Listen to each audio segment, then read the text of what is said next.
Now, it's time for another Dice Tower review with the Game Boy Geek. Hello my friends, it's the Game Boy Geek here.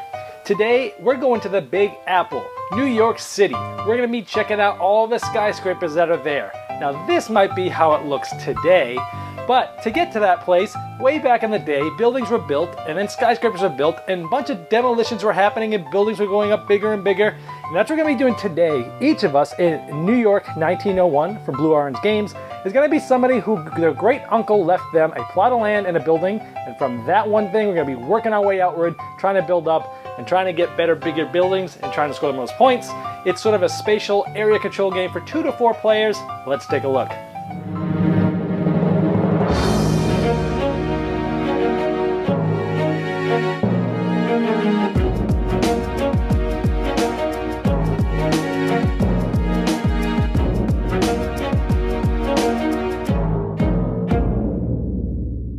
Here's the box of 1901, cool. This is the back of the board, pretty nice. And the inserts, I don't typically show these, but it's actually a really functional insert where the player point pieces, the big skyscrapers have nice spots. Each of the colors have their own spots, a nice place for the cards, and the little cards below it. Good insert. I usually throw inserts away, but not this one.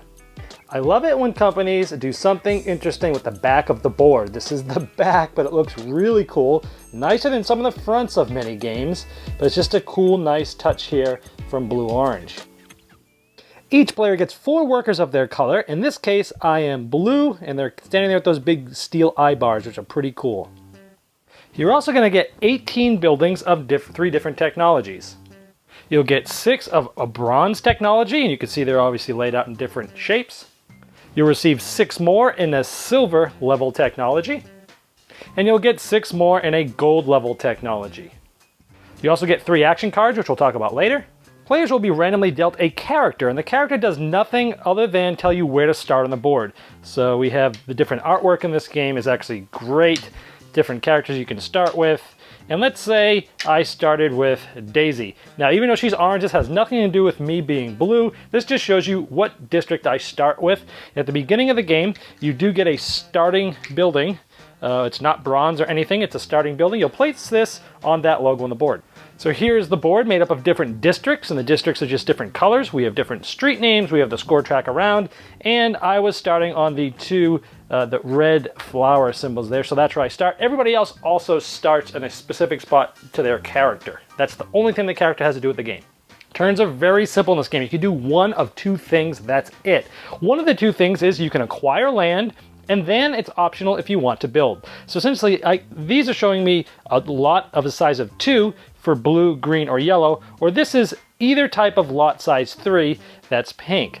So let's say I take this one here. I take this card, and then I put it basically just on my character card. You'll just keep these for the whole game. They don't really do anything, you just keep them. There's one of these lot cards for every lot that's on the board exactly. So I can then put a worker of mine on one of these 2 spots. So again, the card I took was pink, so it has to be placed in this district, and it has to be one of the 3 type of lots. You don't put them in both. So in this case, I would take my worker, and I would place it in one of the 3 lots. It could be this one, it could be this one, or it could be this one. Doesn't matter which space you put it in, as long as he's on that lot, they're there. You can look on the board here, and you see these large lines and dotted lines. So this is like a lot of 2, this is a separate lot of 2, this is a separate lot of 2, then you have the 3s which have the logos, so you can always see where the lots are. And let's just say that I go here. Now, after I do that, I have the option of building there if I want to.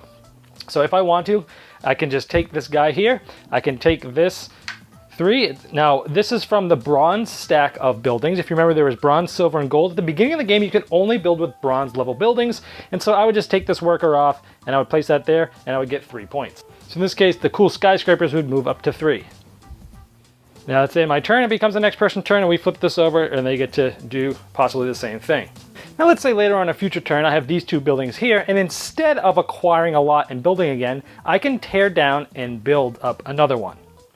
Now, when you start the game, as I mentioned, you can only build bronze buildings until you get to the score of 6. You see this is silver. At score of 6, you can start building silver buildings. So if it was my turn and I acquired one of these cards that was blue, a 2 lot, and I had already reached 6 points, this is a silver building, I could put this on any of the 2 lots there. I would put a guy there, and then if I wanted to build, I could build and take this guy back. And that's how you build silver buildings. Of course, you need 6 points to be able to do that. Now the other action you can do other than acquiring building is that tearing down and demolishing and rebuilding. So let's say it was my turn and I have these two buildings here. I could, for my turn, tear down these two buildings and build something else. Now let's say I've already got 6 points, I could do silver. I could tear down these two buildings and build this building for it. These would come out of the game and go completely in the box. They're gone, and this would now give me 6 points. Now that doesn't have to exactly match. Let's say I had these two buildings and I wanted to tear it down. Maybe I didn't have that building anymore. I could place this one. The buildings can be smaller. So I own these two lots. I destroy those ones and I put that for 5 points. Now this is still part of this lot, so nobody will be able to build there except me. If later on I get one of these lots, I can now build here because this is part of this lot that I already own. One last example is if I had this, and earlier on I had a guy there. I had put a worker there, but I didn't build that turn. He's just sitting there. I then could destroy these two buildings and do that as well. Now, when you're at 6, you can build silver, and when you pass the 8, or you get to at least the 18th spot, you can begin building gold. Now, when I talked about demolishing, because that is one of your turns, you have to do what they call the generation rules. So in this case, these are both bronze. When I demolish these, I have to put something up better than bronze because they're both bronze. So I have to do at least silver, but I could jump to gold. Also, whenever you place buildings, at least one side always has to touch either a street or a park. Now there are 4 legendary buildings in the game, and they're worth huge points, but they're also huge. This one is 9 square blocks. You can see how big they are. They also are real buildings that were built in that time period. It actually tells you the feet. Now, these are gold buildings, and each player can only build one of these during the game. So let's say I really wanted to build the best one here. So let's say I owned this. I had a silver building here, my starter building here, and I owned this lot. So since this is part of this lot, I really own this entire block. And I wanted to build this. Now these are gold buildings. Because this is silver, I can do that because it's better than silver. However, if this was a gold building, I could not demolish it because you can never demolish any gold building. So I've got a silver building, I've got my starter building, and I'm gonna do it. So for my turn, I'm gonna I'm gonna demolish this and put this here, and then I put this little marker with my color trophy to let everyone know this is mine, and I just gained 13 points. And of course this would come off and these would go back in the box. So these simple actions continue until one of two things happens. Either one player only has 4 buildings left to build. At that point, when that's triggered, everyone else gets one more turn, it's the end of the game. Or when you're trying to refill the market up to 4 cards and there aren't enough cards to do it. Same thing happens, it triggers and everyone else gets one turn. That would be the end of the game.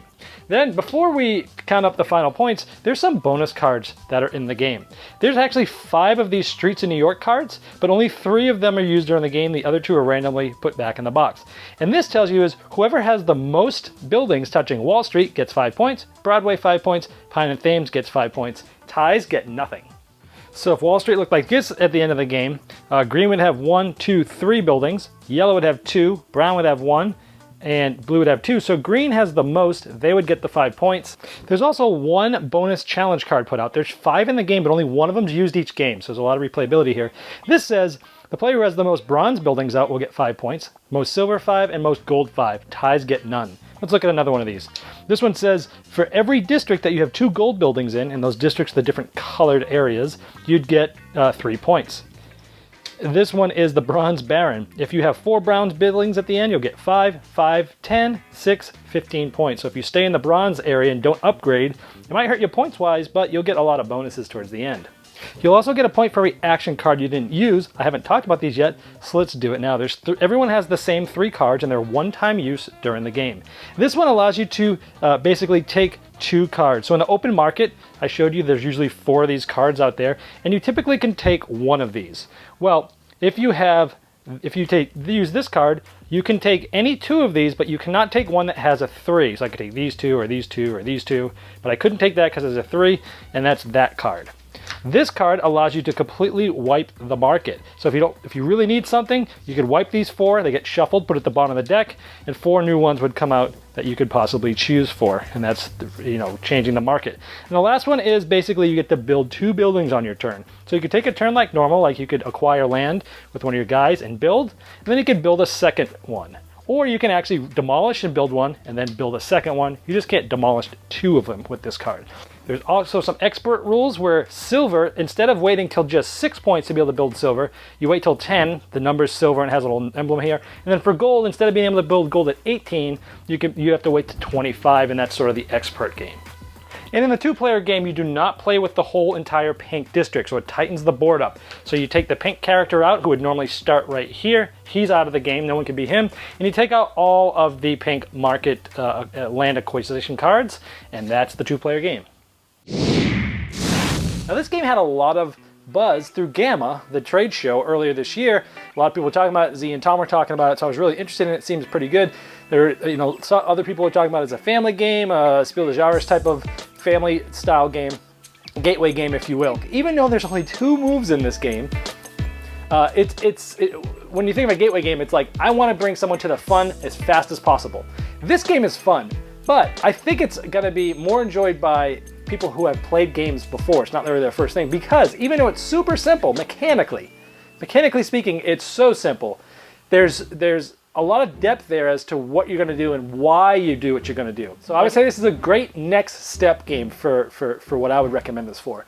I like the spatial aspect. I always like when you have puzzly things and you're trying to fit different Tetris-sized pieces to places. And I like how it's sort of restrictive in that regard, but I also like how it's not too restrictive that it beats you over the head. You could have a lot of land, but you can have buildings that don't take up those entire lots. So you have 2 or 3 lots that are next to each other, and you have a lot of flexibility as to which piece you're going to put in there. You don't have to have every lot of land with those pieces. So I like how there's some restrictions, yet there's some play there too. So it's not completely overkill and like trying to figure out how things fit together. So I like the puzzly aspect. It's there, but it's not overwhelmingly hard or brutal. This is an area control game at its best, I think, because you're really fighting over the different districts, and you're fighting over trying to get enough land so that you'll be able to put one of those legendary buildings on it. And so subsequent plays, you're going to be watching what people are doing, and you're going to be saying, this person's got 2 or 3 lots near each other. Somebody's got to stop that person and get in on their land and take one for the team and take it away from them. Go next to them.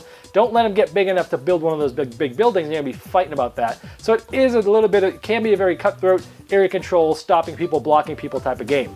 If you like that thing, this is going to be cool. Now, interesting enough, the 4-player game is the tightest, and I think it's probably the most. It feels like you're constricted, not constricted with the actions you can take, but constricted of like, oh my gosh, because there's 4 players, there's 5 districts, 13 plot cards. There's about 16 cards per person if you divide out how many cards there would be. So there's less places that you can go over the game because there's 4 of you, and it feels very tight. It feels like every move, every time you put a plot of land, it really means something, and it's very tight, it's tense a little bit. Where, with the 2-player game, even though you take a district out, there's still, on average, I think actually it's still the most open. There'll still be on average 26 cards per player, those plot cards. So it's tighter building-wise, but with 2 players, it's still a little bit more open. And that, I could say, kind of like with Ticket to Ride, where you play with 2 players and the board's wide open, you feel a little more free. You can still block each other, and you might very much well do that in this game, especially with 2 players. You only have 1 more person to watch. And it's me against you, and I see you starting to get big somewhere, big enough to get one of those legendary buildings. I'm going to block you right there. So it can be cutthroat, but it's also more open. You feel like you can get a little bit more done. Where 3 is kind of like in the middle, where it's not as loose as 2, but it's not as tight as 4. So depending on your playstyle, you might like this game best with 4, 3, or 2, depending on your playstyle and your personal preferences. I will like it with 4 the best, because I like that very tough feeling of, geez, there's not that many places to go. There's way more places than I want to go that I can't. So overall, it's a good game. Simple mechanics, but a lot of depth as to where I'm going to go, what I'm going to do. And I like how the game changes every time with the different bonuses as to which streets are going to be going there. The bonuses, some games you might have to be, hey, I need a lot of bronze buildings, so I won't be doing as much rebuilding here. The timing of this game is interesting too, because you place one of those workers and you don't build there, and you're waiting till a turn where there's cards in the market that don't mean a whole lot to you. And it's like, okay, now's the time that I'm going to build that. End of the game can be very tense. Similar to Lost Cities, where you can count the number of cards in the deck at the end. You can count the number of cards and say, okay, I might have 2 turns left. Should I just go for the gold from bronze to gold in this building? Or do I have enough time to upgrade it to silver and then upgrade it to bronze? And there's all these timing issues. Same with looking at how many pieces people have left. Has he played his double building card yet? If not, he could probably trigger the end game now. Do I have enough turns to do what I really need to do to get this bonus here? So there's a lot of interesting things towards the end of the game that cause a little bit of tension too. So overall, it's a good game. Don't get me wrong, it's light.